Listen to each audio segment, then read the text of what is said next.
तो स्टूडेंट्स, जैसे कि हमारा टॉपिक चल रहा था इलेक्ट्रोनेगेटिविटी, उसी में हम कुछ पढ़ने वाले हैं। सबसे पहले हम पढ़ने वाले हैं पाउलिंग इलेक्ट्रोनेगेटिविटी। तो जो पाउलिंग की इलेक्ट्रोनेगेटिविटी है उसके बारे में क्या क्या चीज हमें डिस्कस करनी है वो मैं आपको बताने वाला हूं कि किस तरह से पाउलिंग ने कैलकुलेट किया था इलेक्ट्रोनेगेटिविटी। इलेक्ट्रोनेगेटिविटी को कैलकुलेट हम किस तरह से कर सकते हैं अकॉर्डिंग टू पाउलिंग स्केल। तो उसने क्या बताया,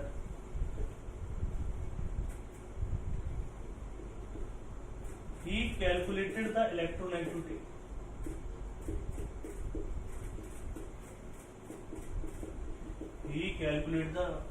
electronegativity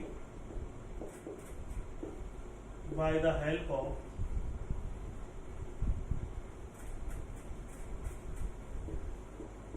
bond dissociation energy।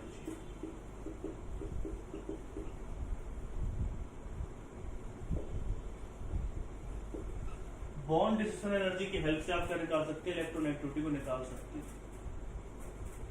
कैसे उसने एक फॉर्मूला बनाया था वो देखिए।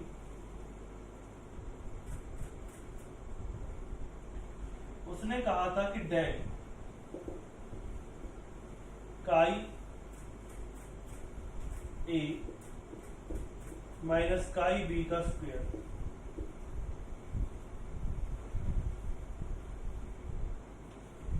मान के चलिए आपके पास दो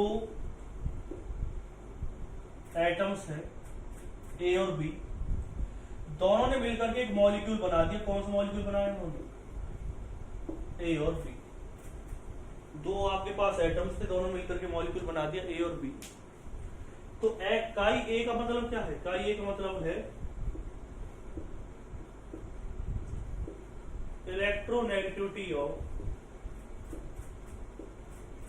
एटम ए, और काई बी का मतलब क्या है, इलेक्ट्रोनेगेटिविटी ऑफ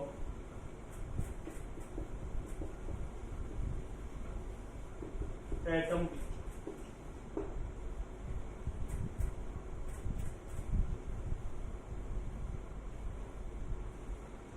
तो उन्होंने फॉर्मूला बताया था chi A minus chi B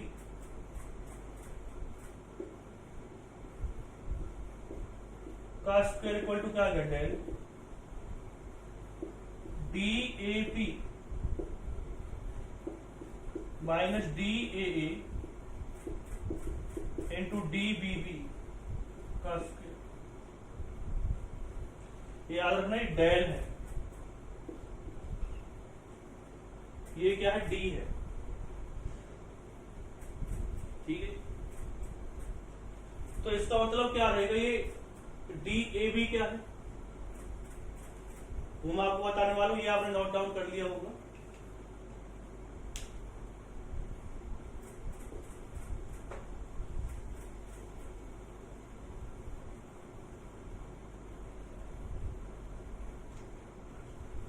D A B क्या है इसमें, bond dissociation energy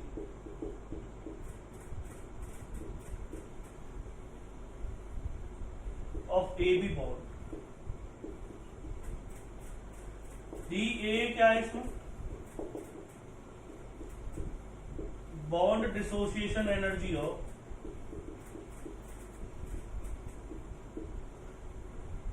a bond.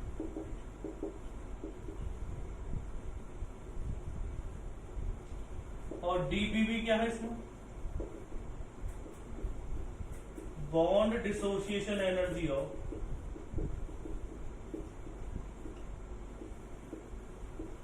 Bibi bond. A B क्या है, bond dissociation energy of A B bond. A क्या है, bond dissociation energy of A bond. DBB क्या है, bond dissociation energy of BB bond. तो ये मैंने आपको लिख दिया, काई और काई बी के बारे में बता ही दिया पहले। तो ये फॉर्मूला उन्होंने बताया था, और उन्होंने एक चीज और बताई थी, ये फॉर्मूला तभी एप्लीकेबल है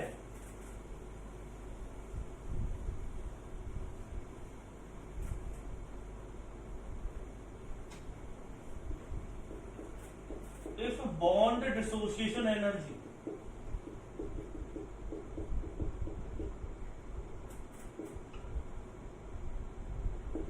bond dissociation energy is equal to, अगर बॉन्ड डिसोसिएशन एनर्जी किसके बराबर दे रखी है आपको,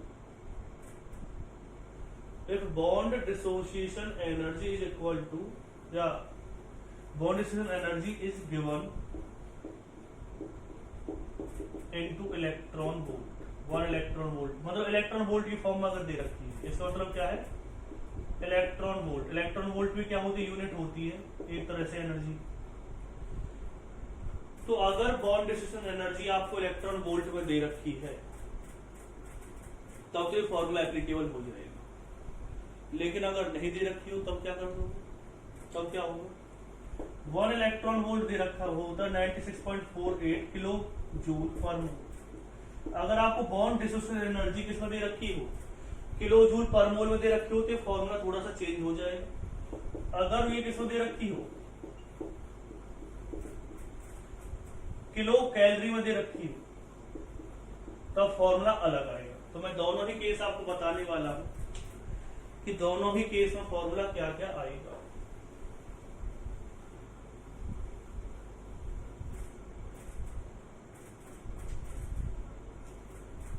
अगर आपको bond dissociation energy kilojoule per mole में दे रखी है, if bond dissociation energy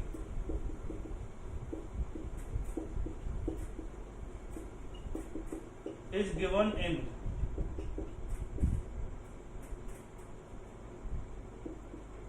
kilojoule per mole,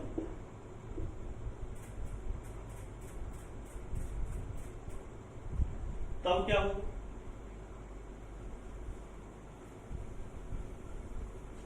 तब फॉर्मूला लगाएंगे हम 96.48 काई ए माइनस के काई बी का स्क्वायर इक्वल टू क्या आ जाएगा, डेल इक्वल टू क्या लिख दोगे आप, D A B minus D A into D B B का स्क्वायर। तो आपको ये वाला फॉर्मूला लगाना है। अगर आपको बॉन्ड डिसोसिएशन एनर्जी किसमें दे रखी है, इलेक्ट्रॉन वोल्ट पर एटम में दे रखी है, तो वो मैंने आपको बता दिया। अगर किलो जूल पर मोल में दे रखी है तो वो मैंने आपको बता दिया। लेकिन अगर किलो कैलोरी पर मोल में दे रखी है तब कौन सा फॉर्मूला लगेगा वो मैं आपको बताने वाला हूँ। इसे आप नोट डाउन कीजिए। किसके बारे में पढ़ रहे हैं हम, पाउलिंग इलेक्ट्रोनेगेटिविटी के बारे में पढ़ रहे हैं। एक और इलेक्ट्रोनेगेटिविटी मैं आपको बताने वाला हूँ, वो कौन सी, मुलिकेंस इलेक्ट्रोनेगेटिविटी। ये दो ही आपको ज्यादातर पढ़नी है। तीसरा क्या है कि कुछ मैं आपको इलेक्ट्रोनेगेटिविटी लिखवा भी दूंगा, क्योंकि जब हम एप्लीकेशंस पढ़ते हैं इलेक्ट्रोनेगेटिविटी की, कहीं ना कहीं इनका हमें यूज होता है, तो वो चीज मैं आपको बताऊंगा। फिलहाल तो आप इसे लिख लीजिए।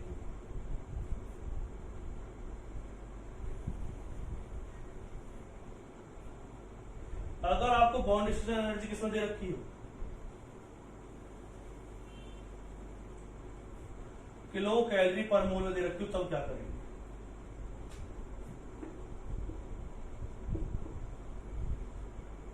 यहाँ पे क्या आ जाएगा 23.06, बाकी फॉर्मूला क्या रहेगा, सेम। तो इसे भी आप अपनी नोटबुक में नोट डाउन कर लीजिए कि अगर किलो जूल पर मोल में दे रखी तब फॉर्मूला अलग रहेगा, किलो कैलोरी पर मोल में दे रखी तो फॉर्मूला अलग रहेगा। इस तरह से क्वेश्चन आएंगे।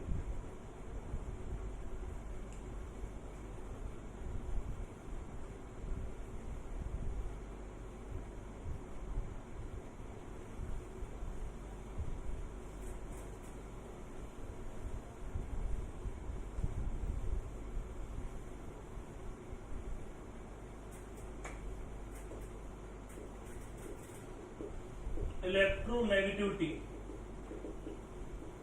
of some elements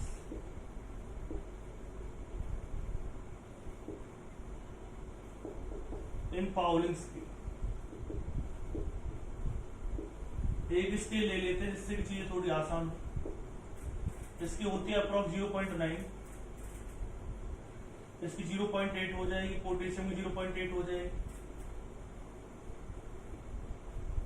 0.7 वाले सीजियम कितने हो जाएगी, 0.7। लिथियम के बाद आएगा बेरिलियम,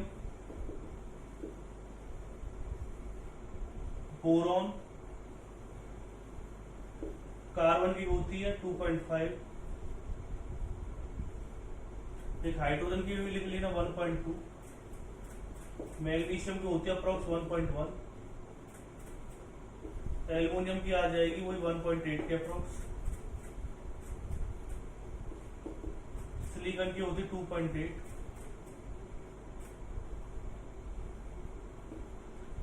नाइट्रोजन की होती 3, फॉस्फोरस की भी 2.5 के आसपास होती, ऑक्सीजन की होती 3.5, सल्फर की जो हो जाएगी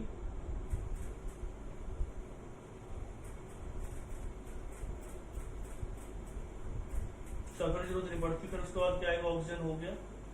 क्लोरीन की कितनी होगी 4, क्लोरीन की कितनी होती है, ब्रोमीन कितनी होती है, क्लोरीन की 3 होती है, इसकी होगी 2.8 और आयोडीन की होती है 2.5। तो ये मैंने कुछ आयनाइजेशन एनर्जी आपको लिखवा दी, जो लिखी हुई 0.9, 1.2 ये सभी मैंने क्या लिखवा दिया आपको, आयनाइजेशन एनर्जी लिखवा दी, इन्हें नोट डाउन कर लीजिए। इनकी हमें बहुत ज्यादा जरूरत पड़ती है जब हम क्वेश्चंस करते हैं। आयनाइजेशन एनर्जी सॉरी इलेक्ट्रोनेगेटिविटी, मैंने सभी क्या लिखवा दिया आपको, इलेक्ट्रोनेगेटिविटी लिखवा दी, और इनकी बहुत ज्यादा जरूरत पड़ती है जब हम क्वेश्चन करते हैं इलेक्ट्रोनेगेटिविटी, आप ध्यान रखें, इसे नोट डाउन कीजिए।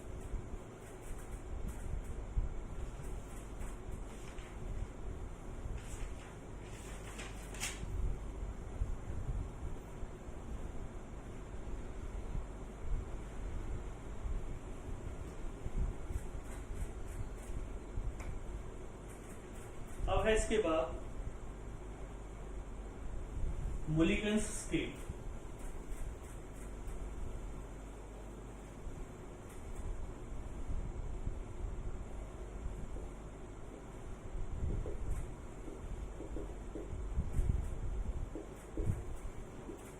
मुलिकन्स स्केल में क्या होगा, इलेक्ट्रोनेगेटिविटी बराबर किसके आ जाएगी, आयोनाइजेशन एनर्जी, साथ में क्या आएगी इलेक्ट्रोनेगेटिविटी अपॉन में क्या आएगा, इलेक्ट्रोनेगेटिविटी किसके बराबर आ जाएगी, आयोनाइजेशन एनर्जी, प्लस में क्या लिख दिया इलेक्ट्रोनेगेटिविटी अपॉन में क्या आएगा 2, ये किसकी वो है, इलेक्ट्रोनेगेटिविटी निकालने का तरीका है अकॉर्डिंग टू मुलिकन्स स्केल। ठीक है,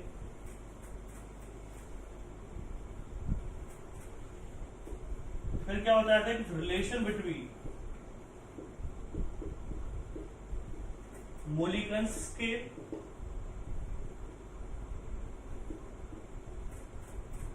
and Pauling scale. Mulliken scale और पाउलिंग स्केल में क्या रिलेशन होता है, तो मैं यहां पे लिख देता हूं काई पी, इसका मतलब क्या है, electronegativity, electronegativity according to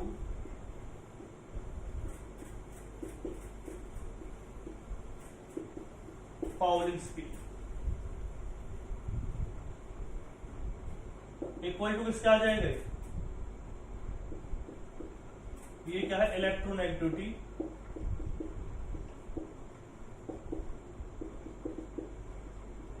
according to Mulliken scale.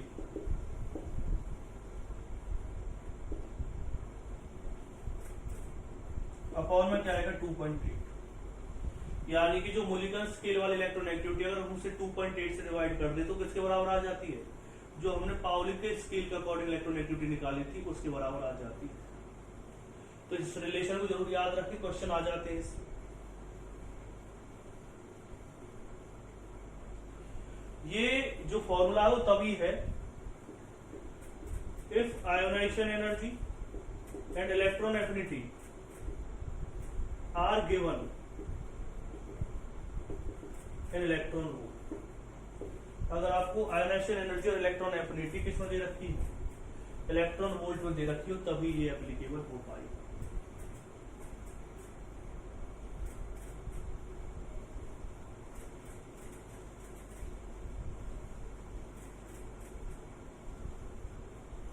अगर आपको आयोनाइजेशन एनर्जी और electron affinity kilojoule per mole में दे रखी हो तब क्या फॉर्मूला लगेगा, वो भी हमें देखना है।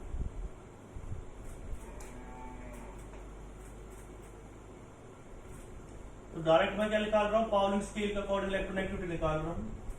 तो आपने अभी क्या पढ़ा था कि आयोनाइजेशन एनर्जी और इलेक्ट्रॉन एफिनिटी बाई क्या आ जाएगा 5.6 तो ये पाउलिंग स्केल के अकॉर्डिंग इलेक्ट्रोनेगेटिविटी आ जाएगी, क्योंकि मैंने इस फॉर्मूले को मोलिकन्स वाले फॉर्मूले को किसमें चेंज कर दिया है, पाउलिंग वाले फॉर्मूले में, उसकी इलेक्ट्रोनेगेटिविटी को 2.8 से डिवाइड कर, तो लिख लीजिए।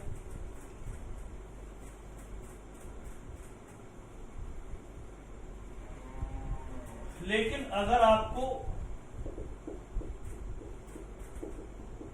इलेक्ट्रॉन एफिनिटी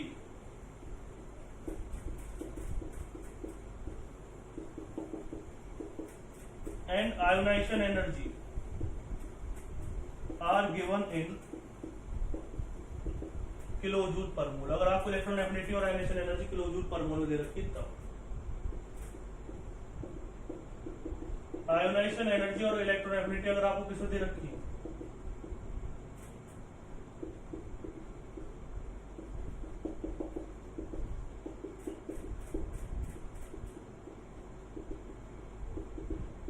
किलो कैलोरी पर मोल, अगर किलो कैलोरी पर मोल में दे रखी है तब फॉर्मूला लगेगा ये, अगर किलो जूल पर मोल में दे रखी है तो फॉर्मूला लगेगा ये, अगर इलेक्ट्रॉन वोल्ट में दे रखी है तब फॉर्मूला लगेगा। और तीनों के केस में हम मोलिकन स्केल की बात ही नहीं कर रहे, हमने क्या किया, मोलिकन स्केल को किसमें चेंज कर दिया है, पाउलिंग स्केल में चेंज कर दिया है। तो आप इन सभी फॉर्मूले का यूज करके, अगर kilo calorie kilo joule per mole में दे रखी तो फॉर्मूला लगेगा, अगर किलो कैलोरी पर मोल में दे रखी तो वाला फॉर्मूला लगेगा, अगर इलेक्ट्रॉन वोल्ट में दे रखी तो ऊपर वाला फॉर्मूला लगेगा। तो इनकी हेल्प से आप क्वेश्चंस को क्या कर सकते हैं, इजीली सॉल्व कर सकते हैं।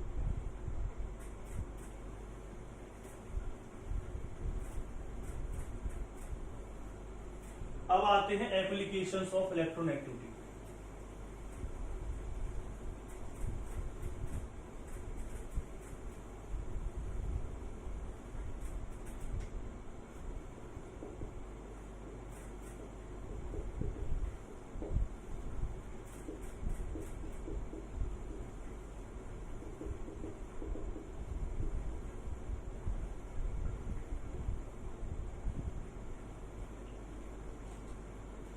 पहला है नेचर ऑफ द मॉलिक्यूल, इससे हम मॉलिक्यूल का नेचर पता लगा सकते हैं। सबसे पहले अगर हम बात करते हैं, if electronegativity difference between two atoms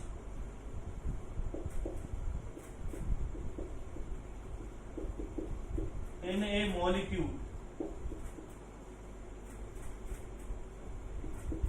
is greater than 1.7,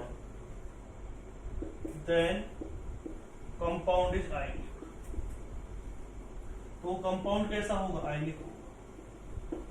जैसे कुछ एग्जांपल में ले, जैसे आपको दे दिया गया NaCl,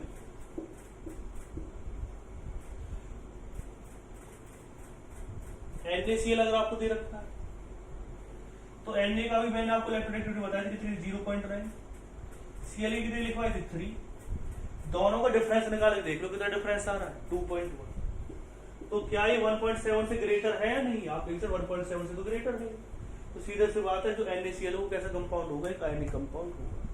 या आपने एग्जांपल कौन सा ले लिया, Na2O, सोडियम की इलेक्ट्रोनेगेटिविटी कितनी होती 0.9, ऑक्सीजन कितनी होती 3.5, डिफरेंस निकाले कितना आ रहा है, डिफरेंस निकालने को आ जाएगा तुम्हारा 2.6। तो ये भी आपको पता चल रहा होगा कि इनमें डिफरेंस क्या ज्यादा रहा, तो ये कंपाउंड कैसा होगा, आयनिक कंपाउंड होगा। तो आप इलेक्ट्रोनेगेटिविटी डिफरेंस का पता लगा करके पता लगा सकते हैं कि जो कंपाउंड आपको दे रखा है कैसा कंपाउंड दे रखा है, क्या वो आयनिक है, क्या वो कोवलेंट है। कोवलेंट का कैसे पता चलेगा, पहले आप इसे नोट डाउन कीजिए, फिर मैं कोवलेंट के बारे में बताता हूँ।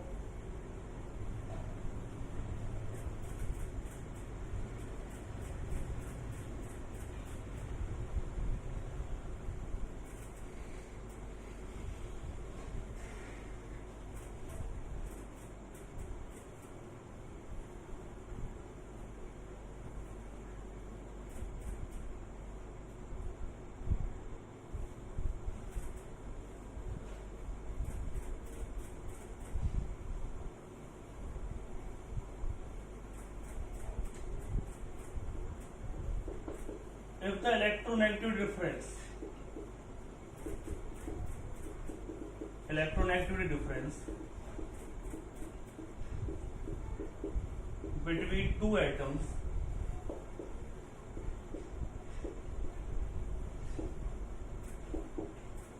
less than 1.7, then that molecule is covalent in nature.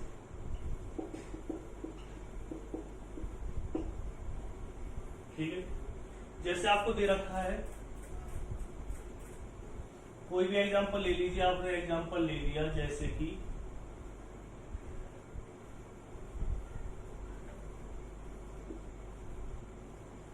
CCl4, तो कार्बन की इलेक्ट्रोनेगेटिविटी कितनी बताई थी मैंने 2.5, क्लोरीन की कितनी बताई थी 3, दोनों का डिफरेंस निकाले कितना हो रहा है 0.5, तो ये कैसा कंपाउंड हो गए कोवैलेंट कंपाउंड।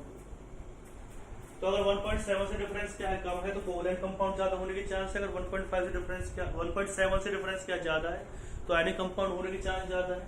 अब इसमें दो तरह के कंपाउंड होते हैं कोवैलेंट की अगर हम बात करते हैं, एक कैसा होता है पोलर और एक कौन सा होता है नॉन पोलर।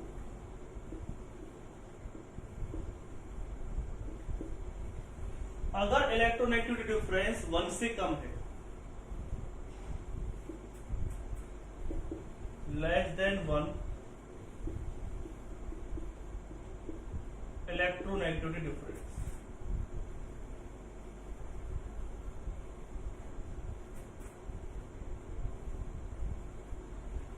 इलेक्ट्रोनेगेटिविटी में जो डिफरेंस है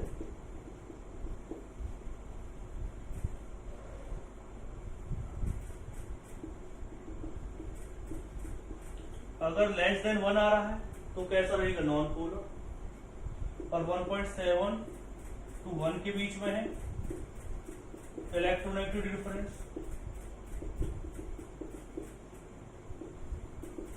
तो कैसा रहेगा पोलर। और ये पोलर और नॉन पोलर कैसे होते हैं, जैसे आपने एग्जांपल लिया HCl, हाइड्रोजन की जो इलेक्ट्रोनेगेटिविटी वो कितनी होती है 2.2 के अप्रॉक्स लिखा है मैंने,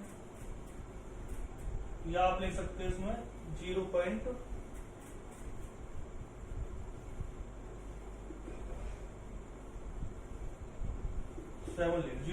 से इतने का डिफरेंस होगा, तो कैसा होगा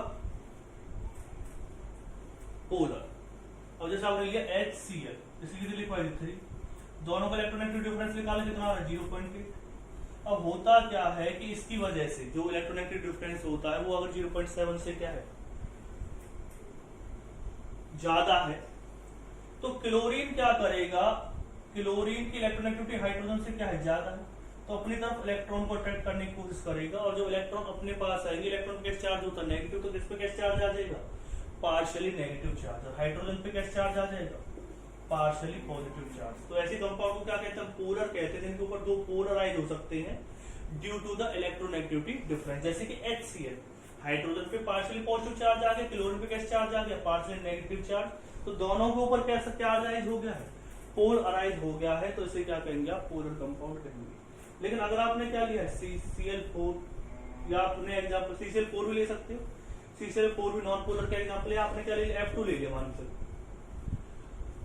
तो F और F दोनों के इलेक्ट्रोनेगेटिविटी कितनी 4 और 4 है, तो दोनों को डिफरेंस ही नहीं, तो डिफरेंस हमेशा 1 से क्या रहेगा कम रहेगा। तो कोई भी डाई एटॉमिक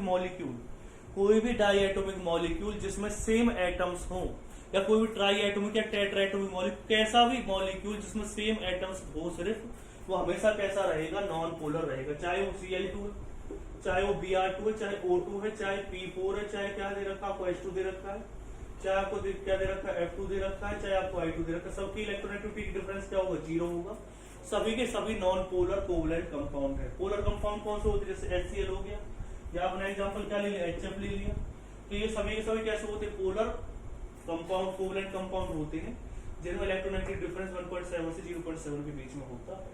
तो अब पता चल गया होगा पोलर कंपाउंड क्यों कहते हैं उसे, इसके ऊपर कोई पोलराइज नहीं हो पाएगा, क्योंकि जो इलेक्ट्रॉन का डिस्ट्रीब्यूशन दोनों साइड क्या रहेगा सेम रहेगा, तो दोनों में से किसी के पास भी इलेक्ट्रोनेगेटिव डिफरेंस नहीं है, जिसकी वजह से वो इलेक्ट्रॉन को अपनी तरफ अट्रैक्ट कर सकते। तो ये आपको पॉइंट समझ में आ गया होगा कि नेचर ऑफ मॉलिक्यूल किस तरह से पता लगाते।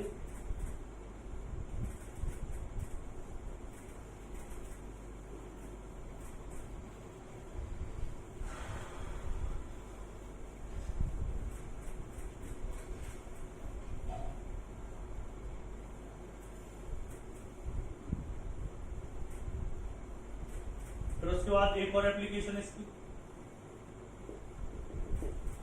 एसिडिक करेक्टर, ठीक है। एसिडिक करेक्टर डायरेक्टली प्रपोजल किसका होता है? इलेक्ट्रोनेगेटिविटी।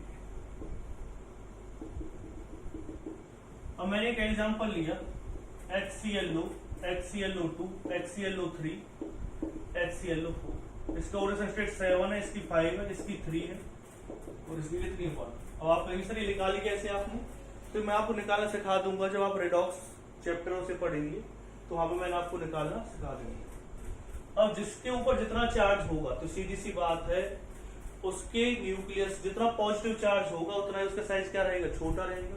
जितना साइज किसी भी एटम का, सेंट्रल एटम के ओरिजिन स्टेट है, जितना साइज छोटा रहेगा उतना है उसके न्यूक्लियस पर इलेक्ट्रॉन का कंट्रोल क्या रहेगा? ज्यादा रहेगा। तो ऐसा जो कंपाउंड उसकी इलेक्ट्रोनेगेटिविटी क्या हो जाती? ज्यादा होती जाती, यानी कि HClO4 की इलेक्ट्रोनेगेटिविटी ज्यादा होगी। क्यों ज्यादा होगी? क्योंकि क्लोरीन की ऑक्सीजन स्टेट क्या है? ज्यादा है। ज्यादा होने की वजह से उसके न्यूक्लियस पर इलेक्ट्रॉन कंट्रोल, तो उसका जो न्यूक्लियस है उसके इलेक्ट्रॉन पर कंट्रोल क्या है? ज्यादा है। उससे उसकी इलेक्ट्रोनेगेटिविटी क्या होगी? बढ़ जाएगी, क्योंकि दूसरे के इलेक्ट्रॉन को अट्रैक्ट कर सकता है। जितनी ज्यादा इलेक्ट्रोनेगेटिविटी उतना ही क्या रहेगा? एसिडिक कैरेक्टर रहेगा। अब जैसे कि आपसे कहा जाए HNO3 और HNO2, किसका एसिडिक कैरेक्टर ज्यादा होगा? पॉजिटिव 5 ऑक्सीजन स्टेट इसकी 3 है, तो किसका ज्यादा होगा? 5 वाले का ज्यादा होगा। N2O5 और N2O3 किसका एसिडिक कैरेक्टर ज्यादा होगा? तो इसका एसिडिक कैरेक्टर ज्यादा होगा। अगर सेंट्रल एटम क्या दे रखा है आपको? सेम दे रखा है, तो जिसकी ऑक्सीजन स्टेट ज्यादा होगी उसका ही एसिडिक कैरेक्टर क्या होगा? ज्यादा होगा, और जिसका ऑक्सीजन स्टेट कम होगी उसका एसिडिक कैरेक्टर क्या होगा? कम होगा। वैसे आप पता लगा सकते हैं, जैसे दे रखा BeO, MgO, CaO।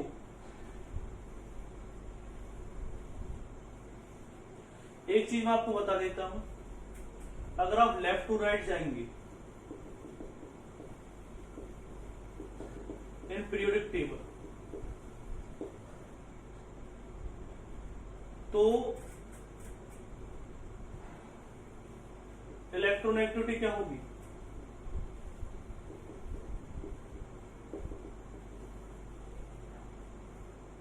इंक्रीज होगी। और अगर आप डाउन द ग्रुप जाएंगे तो इलेक्ट्रोनेगेटिविटी क्या होगी? डिक्रीज होगी।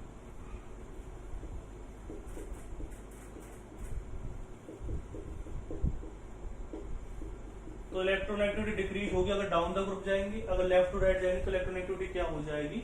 इंक्रीज हो जाएगी। तो ये पॉइंट भी आपके माइंड में रखना है कि इलेक्ट्रोनेगेटिविटी डिक्रीज होगी अगर आप डाउन द ग्रुप जाएंगे। लेफ्ट टू राइट जाएंगे तो इलेक्ट्रोनेगेटिविटी क्या हो जाएगी? इंक्रीज हो जाएगी। ठीक है।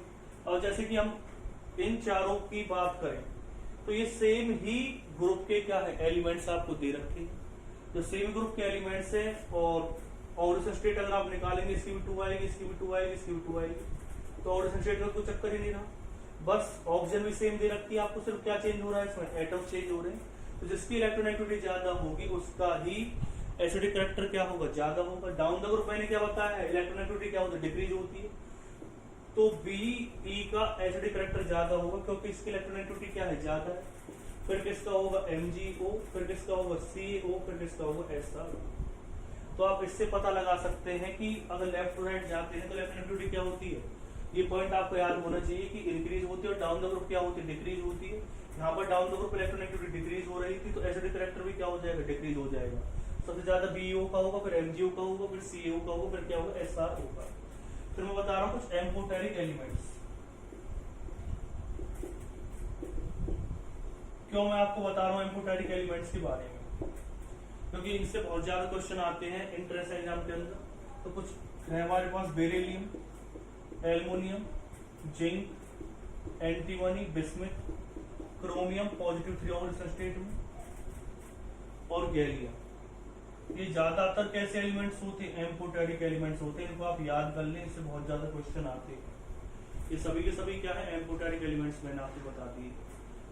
ठीक है। ये ज्यादातर जो ऑक्साइड्स या हाइड्रोक्साइड बनाते हैं, जैसे कि आपसे कहा जाए ZNO, कैसा नेचर होता है इसके ऑक्साइड का? एम्फोटेरिक। आपसे कहा जाए Sb2O3, कैसा नेचर होता है इसके ऑक्साइड्स का? आप बता देंगे एम्फोटेरिक। Al2O3, कैसा नेचर होता है इसके ऑक्साइड का? कैसा होगा? एम्फोटेरिक। तो इनको याद कर ले, इनका नेचर कैसा दे रखा है आपको, एम्फोटेरिक नेचर होगा। एसिडिक करेक्टर का मैंने आपको ऑर्डर बता दिया कि इलेक्ट्रोनेगेटिविटी डायरेक्टली प्रोपोर्शनल होता है, बेसिक करेक्टर इलेक्ट्रोनेगेटिविटी के इनवर्सली प्रोपोर्शनल होता है। ये चीज भी आप लिख लें अपने नोटबुक में कि जो बेसिक करेक्टर है वो इलेक्ट्रोनेगेटिविटी के इनवर्सली प्रोपोर्शनल और एसिडिक करेक्टर क्या है, डायरेक्टली प्रोपोर्शनल है।